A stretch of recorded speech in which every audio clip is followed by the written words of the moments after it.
welcome back to another episode of the Women and Money Cafe. So on the sofa today, we've mixed up a little bit. So I've got Emily and Michelle with me, keeping me company. And we have a special guest today. We've got the lovely Nicola Peake. So Nicola, welcome to the Women and Money Cafe. Hello, and thank you for having me. It's an absolute pleasure. And how are you doing today, Michelle? I'm good, thank you. How are you? I'm good. Yep. Emily? Good. I'm great, thank you, Julie. And I'm looking forward to this chat. Do we have your full attention, Emily? Yes, we certainly do. Oh, fantastic. Okay, so we invited Nicola along to join us on the cafe because if you remember back on episode 31, we had Giselle Galper talking to us about the link between career and money. And, you know, there was loads of wisdom in that episode. And one of the things that Giselle mentioned was this idea of if we're good at networking, then women make more money. Now, I heard Giselle say that, and I think I'm not the only person that went, oh, networking. And my heart died just a tiny bit. And I don't think I'm alone with that. But then the answer to our prayers is actually sitting on the sofa with me today, and it's Nicola Peake. Why don't you tell us a little bit about yourself, first of all? I don't know whether I'm the answer to your prayers, but my networking prayers. Yeah, so that sounds like a great episode. And I feel I probably haven't got the same wisdom and thoughts, but networking is something for me that I absolutely hated. Detested. I was in financial services as well myself from a very young age. So I've started working in the bank at 18. And then as I progressed, then it was, go to the normal industry things that are on, go to networking events, go and meet people, try and find accountants and other people that you can collaborate with. And I just found it really awkward, quite intimidating, especially as a female back in financial services when I was in my early 20s. You'd walk into a room and it was just full of pinstripe suits, like no personality. And I just hated it. And there'd be me in my heels, in my suit, with a cup and saucer shaking because I'm so nervous. I don't know who to speak to, trying to hold my laptop bag to look a bit professional and actually having no idea what I'm supposed to be doing there. I didn't want to speak to anyone. So I did do some networking, and I tried different networking companies, the bigger ones, the smaller ones, local ones. And to be honest, I just never found anything that I really enjoyed, but I still love people. So for me, I suppose I just really focused on my clients and getting referrals over networking because I loved people and I love going and seeing my clients and sitting with people. And it's bizarre because I love talking to people. You put me sat with somebody, I'll speak all day. You get me out on a night out with a glass of wine, you won't shut me up. But you put me in that networking event and I am like, everything goes through my mind, don't know what to talk about. I'll say something stupid. So I just avoided going in the end. And I suppose when I look back and the business I've created now, I feel that networking was a bit sleazy and it was all about just trying to get referrals and sell to somebody. There wasn't anything really that built a genuine connection. Like I never left an event and I had loads of people get in touch with me and I didn't get in touch with them because there was no connection there really. So networking is great, don't get me wrong, but it's finding what suits you and what is going to be right for you and finding the right people that you can connect with, because I don't see the point in just going networking for networking's sake, thinking that it's going to help you make money, because actually I think it can be a complete waste of time. You're spending a day out of your business. You're not making money doing that, especially if you're with the wrong people. That's fantastic. Like, so the experience you've described there at the start of your career, that is exactly my experience. And so, like, I think I went to 2 networking meetings. I thought, well, that was unpleasant. I'm never doing that again. Yeah. And I never did. Yeah. It's that, the 60-second wave of shit. So everyone's got to stand up and do that whole pitch that nobody really wants to do. And you're not listening to anybody because you're just thinking in your head, oh God, what do I say? And then you stand up and it blurts out and you sit back down and you just feel like a bit of an idiot. I didn't mind that bit so much. It's the bit where you're walking around with your cup of coffee shaking. Yeah. And then you're worried who's going to talk to you, and then you're worried what you're going to say to them. Yeah. And then how do you take a sip from your coffee when you're supposed to be trying to have a conversation? And God help us if there's biscuits. That's where you'd find me. Michelle, what's been your experience of networking? Very similar, I would say. And even up to, well, just before COVID, I suppose, before lockdown, I was trying to be networking, trying to get out there. And I went to a couple of breakfast ones local to me and thought, well, it's run by solicitors, that should be okay. No, you had to try and eat a full English breakfast whilst also doing your 60-second pitch and then have a cup of coffee afterwards. And I was one of about 3 women in a room of about 30 people. And you're all on this long table and you stand up and everyone looks at you. And at that point, well, Julie, I have issues when I know I've got to say something because I get a bit panicky. And it all just goes. And then I blurt out a load of stuff and sit down and think, well, that was a waste of time. Yeah. And I just want to be out of there. And even now going back to face, and so I still want to build my connections, but they're all still the same format. They haven't changed. Yeah. And it's really hard to know how to get a lasting relationship with a professional connection. Yeah. Emily, what's it been like for you trying to do networking?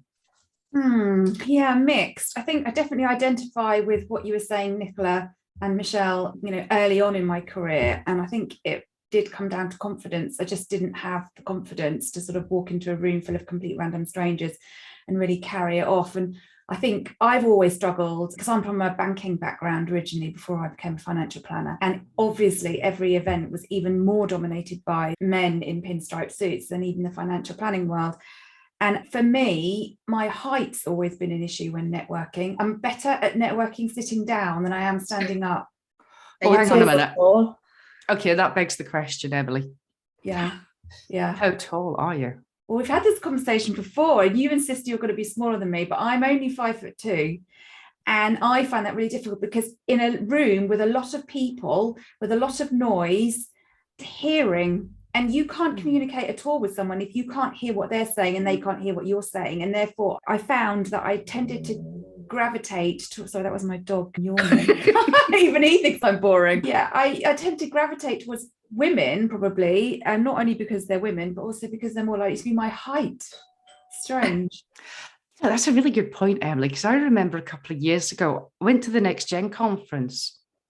And so there was me and Faith there, and Faith is like half an inch shorter than me. And there's all these people that we normally just hang out with sitting down. And because you're at the conference, you're all standing up. And we just spent the whole day like that. Or we were talking to people's elbows or their chests. They were all like a good 2 foot taller than us, or at least it felt that way. Wow. But I hadn't thought a factor that would be. So, right, so Nicola, what you've got is 3 women here and all the other women that are listening that are like, no, thank you. So I'm just curious, how did you get from being in a similar place to us to being this woman that's got all these amazing businesses, that's got all these business connections, and now that's what you're known for? You're the connection woman. Yeah, it's bonkers, absolutely bonkers. But so I left. So my career initially started in banking, worked for TSB, Lloyd's, NFU, then went off, set up my own business and so on. So I'd always worked around people. And then 2020, it was January, I was in between work and I thought I'll just find somewhere else. Things had happened and I was just looking to go somewhere else. I'd always done it, so it wasn't a problem. I knew I'd just get another job, and I thought I'm just going to make sure that wherever I go, or if I go self-employed, that I get the right thing. Then obviously lockdown kicked in.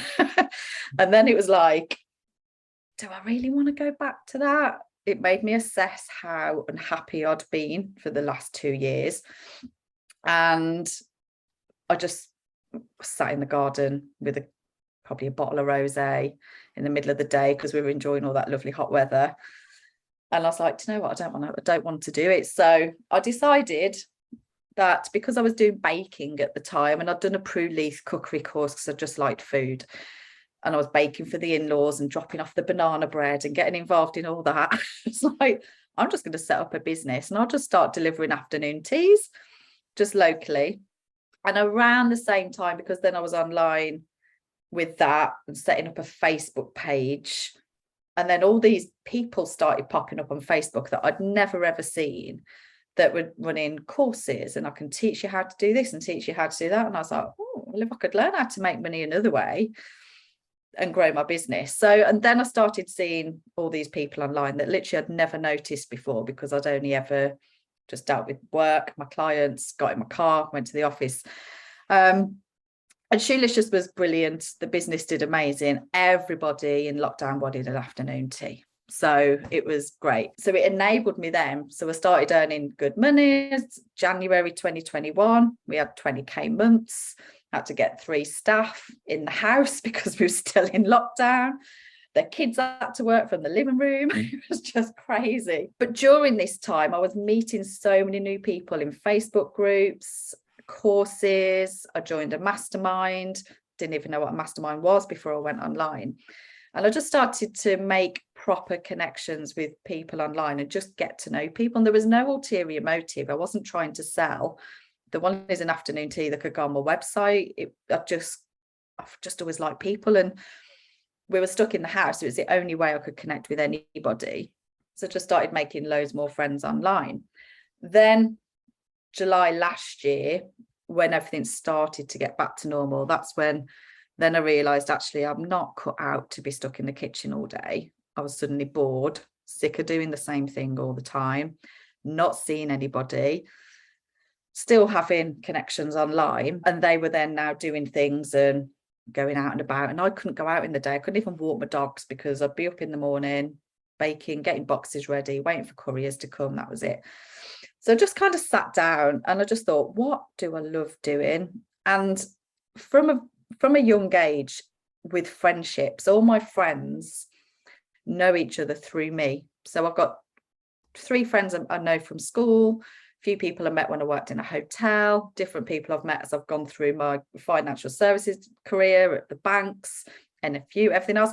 But they all now, there's a whole group of us, there's 12 of us, I think, that are like a group of friends.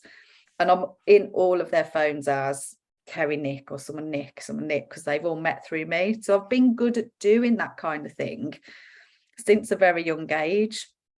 I think maybe I am an only child, and I think maybe I've just always wanted friendships and craved all that friendship. But also I hate anybody feeling left out. So if I was going on a night out, I'd invite every man and his dog. Like I didn't want one friend left out. So even if they didn't know each other, I was like, do you want to come out? Do you want to come out? And that's how all my friends have met each other. So I suppose a bit of that side of me is now in my business. So I thought to myself, I want to work with people again. I want to have clients that I can see. I want to do something where we connect each other, because I at that point thought I could do with starting going networking, start going to meet people. Now we can do face-to-face events. And everything I was looking at, it's like you said, nothing seems to have changed that much. It's a hotel room with round tables with a jug of water in the middle, somebody speaking at the front, do your pitch, have your chat and go home. And I was like, in the financial services industry, the benefit we have had all these years is nice events. You get treated well, you get, if you do well, you get taken abroad and all these different trips and nice lunches and things like that. And when you work for yourself, you've got to do that for yourself, because nobody's doing that for you now. So I think it also is in business, why not treat yourself? Why not go on that spa day? Why not go for that lunch? And that can be your networking. But it's actually just a day out with other female business owners or male business owners. My membership is female based, but that's where you can go, spend the day together and just chat, get to know each other. There's no pitches. There's no kind of underlying thing you've got to sell to each other. You're just spending a full day together in each other's company and getting to know each other. And I think that's the best way to network, because you're more comfortable, because you're in a nicer setting. You're not having to sit on your own because you're welcomed in and it's like, oh, you come, people welcome you in. It's just a bit more friendly. And then you're also doing things with other people that like to do the same things as you. So like my events are very different. Like we've had a cold water swim, we've done lunches, we've done spa days. So if that thing's not for you, you're not going to book it. But if that thing, you go, wow, I would love to go and spend a day with loads of women in a spa and just chat all day about our menopause and our silly brains, how business is good or bad. And they understand, because, you know, we'll all go out with our friends, but they don't necessarily want to hear about our business. So it's just creating that. And that's literally, I just went from going, I don't want to sell afternoon teas. I want to work with people. I miss seeing people. I think something needs to change with the way we network. And I can just try and bring something new. And it worked well. And the reason I had a lot of people join so early is because of the previous 18 months of the connections I was building up online. It's not like I just suddenly said, oh, I'm opening this membership and people come flooding. I'd spent 18 months without even realizing making all those connections. And the way I've made those connections has just been myself and just talking to people and, you know, just being normal without trying to overly sell. It's really interesting. And one of the things, as I'm listening to you talk there, what strikes me is in those traditional networking meetings, it's, I'm going to say something really inappropriate now. Oh, it's like a quickie. Do your 60 seconds, get back out. Yeah. But what you're talking about there is that you spent 18 months just randomly getting to know people and building up a relationship, but with no end goal in mind, just the interest in the individuals. Yeah. And that put you in the position to be able to launch this other business. Yeah. So that's a bit more romance, isn't it? Yeah. I was dating. I've gone off on one there. Yeah, that should probably go. But so I guess when Michelle said something about having you fry up in your sausage, and I was thinking with your sausage in your mouth. Oh, we're gonna get how you network? So much trouble off a Catherine when she hears this one. No, so I guess what would be helpful is, if you can, is so we've got the world's open back up again and we're allowed out to play. Yeah. And some of us have gone back out and found that this stuff hasn't changed. It's still the same stuff. And it's not how we want to do it.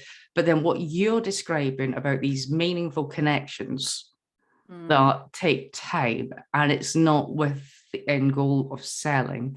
How would somebody go about starting to try and build connections like that?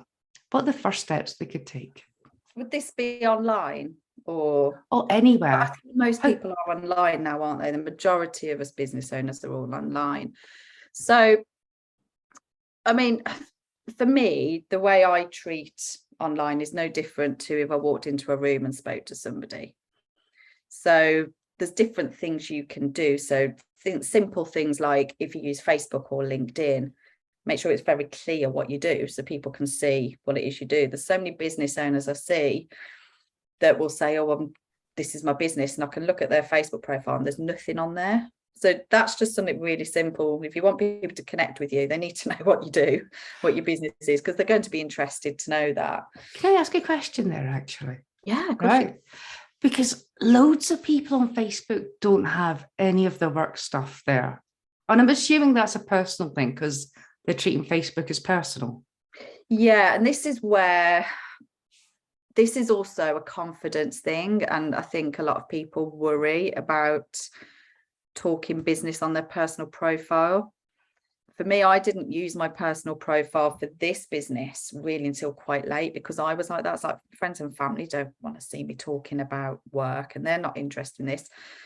And actually, it's not easy. But what I had to do is just go block that.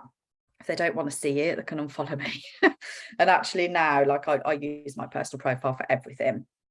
Everything I'm doing, I'll share on my personal profile as well as in groups and Instagram and LinkedIn. But I think it's really important to just make sure it's clear what you do.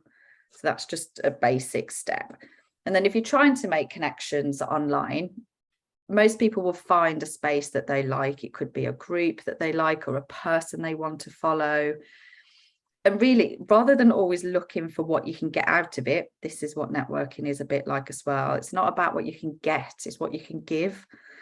So if there's somebody that shared a really nice piece of content and you've read it, you know, there's no harm in liking it, commenting, saying, oh, that was really good, that resonated with me, maybe even sharing it. and put in a comment with it, especially if you want a connection with that person. They're more likely to remember that you've supported them and shared their content than if you've never approached them. And another thing people can do is, you know, if there's people that you want to connect with, so it could be, you know, the big gurus online, it could be a celebrity, it could be people that you'd like to have affiliates with or collaborate with. Have a list of those people and keep that list, and then, you know, do things that will help them notice you. Don't just one day drop in their inbox and go, I'd really love to, can you share this on your platform? Because that's not going to work. But things like reading their blogs, looking at their newsletters, taking an interest in their business, sharing their things, quoting them, commenting on their stuff, offering to help them, maybe if they put something out, I can help you with that. So they're more likely to see you then as somebody that's not just after them because of who they are interested in their work. And I think a lot of people trip up with that, is they want to be in people's world so desperately, but they don't take just those little steps. Like, you wouldn't walk into a room and somebody you've met for the first time and literally just ask for a date like in that kind of way, would you? You would have the little relationship, you'd get to know them, you know, stuff like that. Yeah, and there's different things you can do online, like simple things. If you want to find maybe a networking event that's going to suit you more, there's so many people now this year, so many different business owners, coaches and so on, that are starting to actually just go, I'm going to create an event, who wants to come here, who wants to meet here. So there's more different types of events going on now. So I think even if you've just put out, I'm open, I'm looking for new connections, who in my area runs any nice events that I'd love to come to, and then you're going to get people comment, and then you can, you know, build conversations with those people. And then if it feels right for you, give it a go. Step out your comfort zone and do something. You might start to find that there are more events out there now that aren't the same as they used to be, because there's more business women now, especially with COVID, and on the back of that, there's more of us out there that want to change things and mix things up a bit. But if you're just sitting waiting for it to fall in your lap, it's not going to happen. You've got to go out and look. So like September, I'm at loads of other people's events, because I'll meet people, but I'm not being forced into that whole networking. I'm just going to events that are business events where I will meet people. Can I just pause you for a second then? Because I need to go into, Nicola, I need to check something with Michelle and Emily here, right?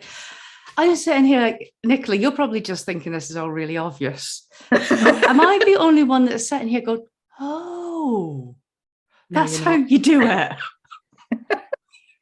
No, definitely not. I think I'm sat here thinking, actually, it's more, it is actually really natural, the way you're describing it, Nicola. And I think that feels more comfortable, because that is how you would be with people that you meet.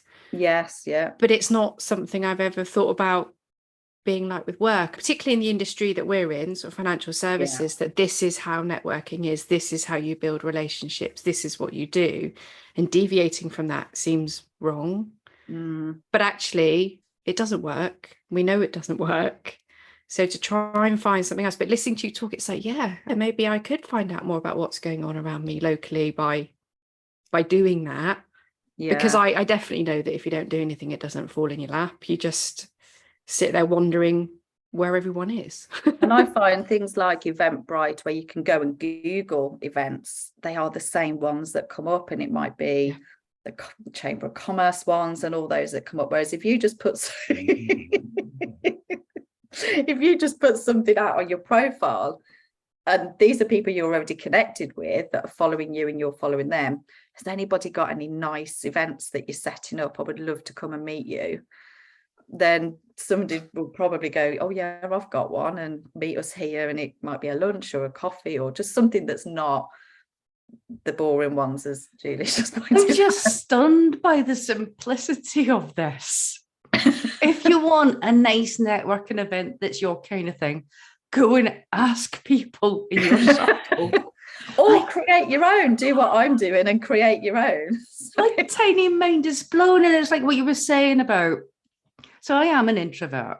So it is me being positively demonstrative if I like a post. Right. That's like me throwing myself out there. So I just thought, right, well, it's those baby steps then. It's like you could like someone's post, and then you could comment, and then you could share it. I'm like, oh, and I don't know if it's maybe as women that feels good because you're affirming someone else. Yeah. And you're giving them something, and that feels like a good thing to do. What are your thoughts, Emily?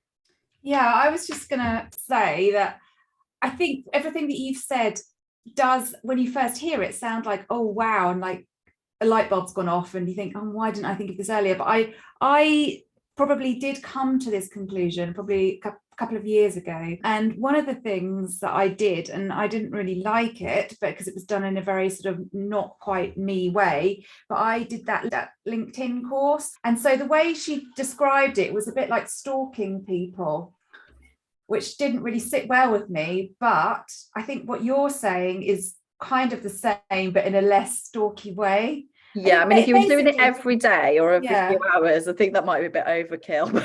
I think basically the basic premise is you just got to hang out with people who are like you and that you like. That's the bottom line. Yeah. And I have done some quite formal networking things. So, for example, I am a member of Women in Business Network, which when I first joined, I thought, oh my God, I'm not sure about this. It's so structured and you have your 60-second chat and things that we were talking about. But frankly, once you get beyond that, after you've had a couple of sessions, when you start to have those one-to-ones, and that's the important thing, you have the one-to-ones, you really get to know someone. And that means not just sitting there talking about your businesses, but just sitting there talking about, you know, your lives, your background, the things you care about, just all of that stuff.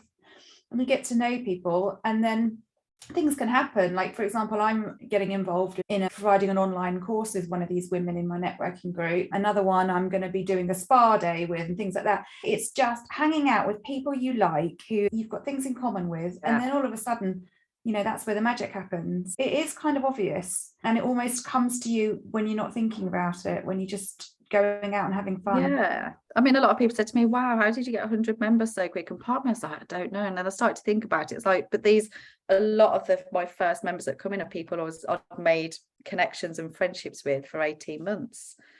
We all have that confidence and the imposter syndrome. We walk into an event, and like you said, once you've been once and you don't like it, you might not go back.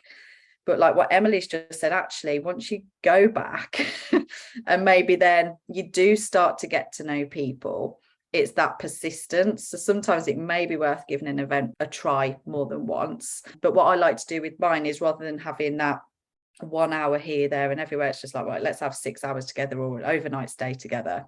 And then you bond a lot quicker. There's another thing you do in your group as well, isn't there, Nicola? What's that?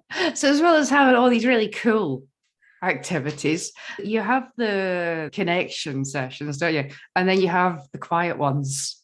Yeah, so we have the weekly now. So we have networking every other week, and then on a Friday, then we have a business Q&A in between every other week. And you know, you start to notice, obviously people are paying me, so you start to notice who's involved, who's showing up, who's coming to the sessions, who isn't. And I started to look, and I know who the quieter members are that maybe haven't got as much confidence, usually because they've already messaged me before the joining going, oh, I don't know whether I'm confident enough to do this. I'm like, just give it a try. Come on, I've got your back. We'll try it. So I put a post out and just said, who are my quiet members? And then everybody comes out and the comments go, so what if I set up a networking event then online that's just for those of you who are a bit quieter, who are quite shy, worried about coming on.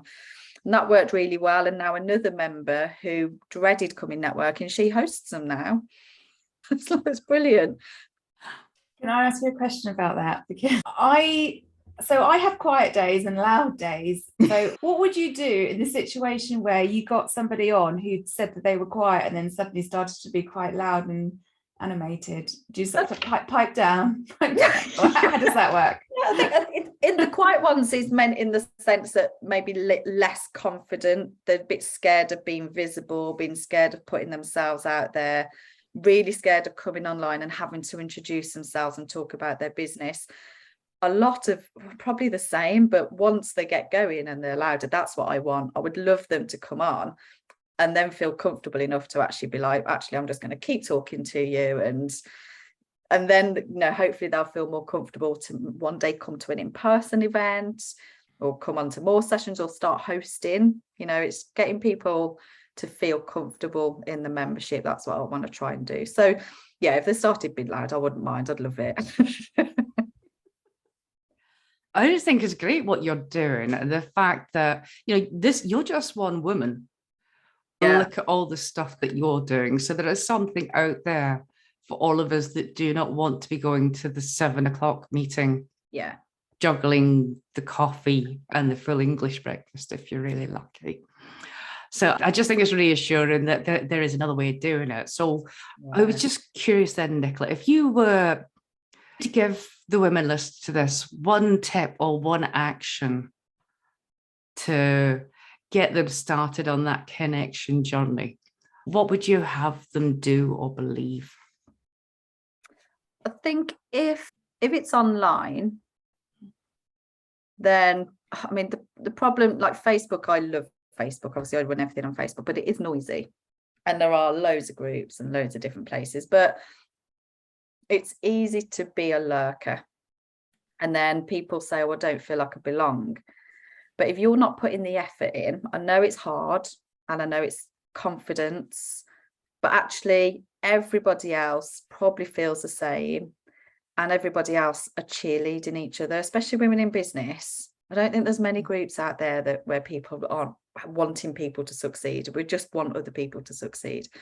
So even if, say, you're in a group, or if you use your personal profile or LinkedIn or Instagram, and you are feeling like you want connections and you just don't know how to go about it, I don't think there's anything wrong with being a bit vulnerable, saying, oh, I've been lurking in here. I really want to actually make connections. Who else feels like me? And you'll start to see people start replying and people will come out the woodwork. And the thing is with online, it's having conversations, and like I said, it's just treating it like you would in person. So if you go down the scroll hole and you start seeing things, even if you don't know the person and you see something that made you laugh or something, why not just comment? Just like and comment. And this is how people are going to start remembering your name and seeing who you are, and other people will see your comments. It's all really simple stuff, but it's just, if online, you just got to be visible, but you don't have to do, if you're really uncomfortable, I'm not saying be visible doing stories and lives and reels, just be visible and have conversations with people, comment on their posts, like their post. What I have seen a lot, which really infuriates me, is when somebody will put out a post and they'll get loads of comments, but then they don't reply to anybody. I'm just like, you wouldn't walk into a room, ask a question and say something really great, everyone answers you and you just go and walk away. So don't do it online. If you've put a post out and people have replied to you, have the decency to start a conversation and reply to them. Right. I've seen that a lot. I've even unfollowed people because I'm like, I've been replying and commenting on your thing and you can't even bother to talk back to me. So I'll just be like, bye.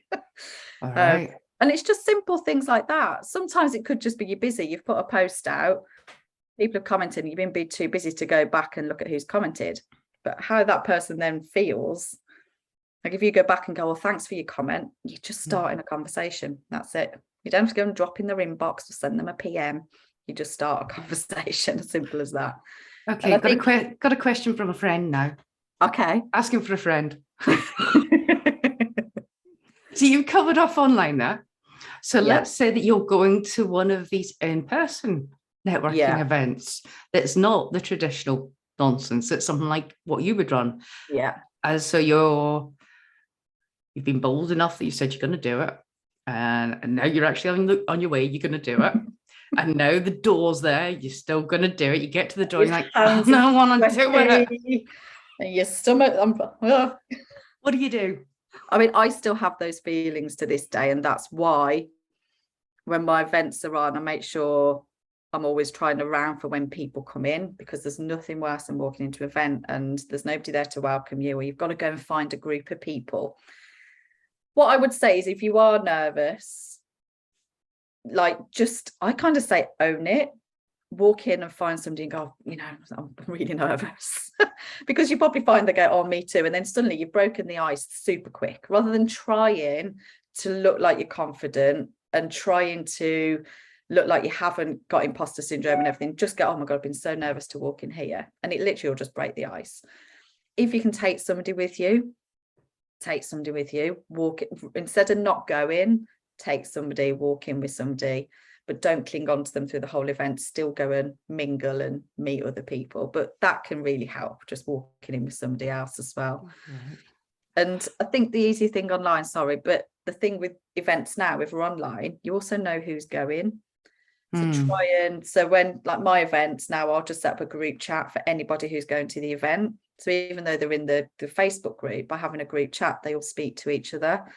So they already are having conversations and getting to know each other a bit before the meet. And it just makes that whole meeting process a hell of a lot easier. Yeah, that's why I know that you're inviting crazy Welsh people to Scotland, aren't you? I heard a rumour.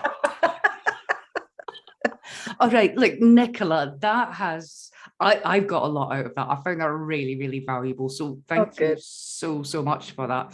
Now, we do like to ask all our guests like a little random question at the end, just because we're nosy. So do you have your phone handy, Nicola? I've always got my phone handy. I live on my phone. I've got a missed call from me mum. Hang on, Nicola's mum, she's getting to you. All right, we're nearly done with her. Right, what we want to know, because we're super nosy, is what was the last thing you Googled, Nicola? Do you know what? I'm going to give something I Googled earlier today, which was, this doesn't even sound interesting, but it was actually Snowdon Watkin Path waterfalls. Oh, okay. So I just saw a photo of somebody on Facebook had posted that there'd been cold water swimming in this lovely waterfalls. Oh, that looks amazing. And it's just up a path in Snowdon. And I thought that would make a great event. So anything I see that I think would make a great event, I'll Google and then save into my docs. That's fantastic. Oh, I'd be keen to come to that event. Yeah. Maybe December when it's freezing cold, see who's brave enough to get in. Yeah. All right. Well, look, I just want to say thank you very much, Nicola. If people thank want you to for get in having me. touch with you or follow you, what's the best way for them to do that? So if they're on Facebook, then it's just Nicola Peake, and all my links are on my personal profile, like I am giving advice to. So you'll find everything on there. On Instagram, it's Peake's Private Members Club. So I'm on there, and it's Nicola Peake on LinkedIn. I'm not calling off a TikTok just yet. So it's just Facebook and Instagram and occasionally LinkedIn. All right, well, we'll make sure to add all your links to the show notes. Brilliant, thank you. I believe as well that you've got a blog that our listeners might find quite helpful. So there's a blog. There was an original blog that wasn't the greatest, but that does talk about my fear of networking and why I hated networking. And I talk about the peacocks in the room all showing off how big their car keys are. And then there's there's a few blogs that some of my members are doing now. So if people are members, I'll put blogs on my website. And then there's one that I've just put out about just some 5 tips about building genuine connections. And then there's a link. So I have got a challenge, which basically I'll drop into your inbox every single morning for 14 days and give you a task of what to do online to go and make those connections. So I've got that on there as well, which is great. All right, well, we'll add the links to the show notes. So as I say, it just remains to say thank you very much to Michelle and Emily. Right, thanks everybody for joining us on the sofa. It's been all right, we will catch you next time. Bye. Thanks. Bye.